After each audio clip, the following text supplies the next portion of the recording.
எங்க போனாலும் ஷால் போட்டு போகணும். ஏன் ஷால் போடாம போனா இது தப்பு நடக்காதா? உனக்கு நான் ஒரு வரலாறு சொல்றேன்.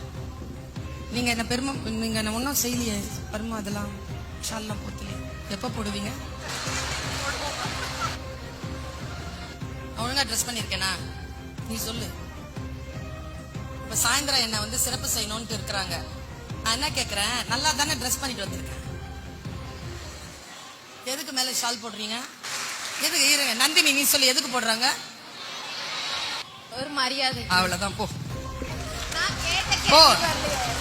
உடம்ப துணியால மறைச்சி இருக்கிறது என்பது மரியாதை. ஏன் நீ இந்த கேள்வியை கேட்கற தெரியுமா?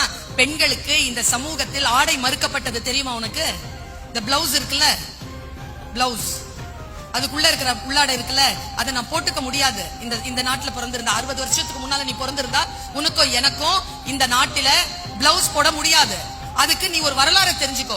முலை வரின்னு பேர் அதுக்கு. நீ இந்த கேள்வியை கேட்டுட்டங்கிறதுனால நான் சொல்றேன், எந்த உடம்புல என்ன அளவு இருக்கிறதோ அந்த அளவுக்கு நான் லக்ஸுரி டாக்ஸ் கட்டினாதான் அதை மறைக்க முடியும்.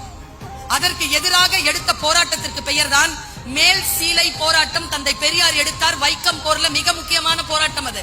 பெண்கள் ஆடை அணிந்து உடலை மறைத்துக் கொள்ளலாம்னு. உன் உடலை மறைத்திருப்பது என்பதுதான் உனக்கான சுதந்திரம். நந்தினி கிட்ட ஒரு கேள்வி கேட்கிறேன். இந்த சமூகத்துல ஹையஸ்ட் போஸ்ட் இருக்காங்கல்ல, கல்வி, அரசியல், நீதிபதிகள், பத்திரிகையாளர்கள், எந்த போஸ்ட்லயும் பெண்கள் பாரு, அவங்களுடைய ட்ரெஸ்ஸிங் சென்ஸ் பார்த்திருக்கியா? அவங்க உடலை ரொம்ப காத்திரமாக மிக கடுமையாக மறைத்திருப்பார். என்ன தெரியுமா? ஒரு பெண்ணினுடைய உடல் என்பது சாதாரணமானதல்ல. ஆண்களையும் பெண்களையும் சேர்த்து நீ குழப்பிக் கொள்ளாதே.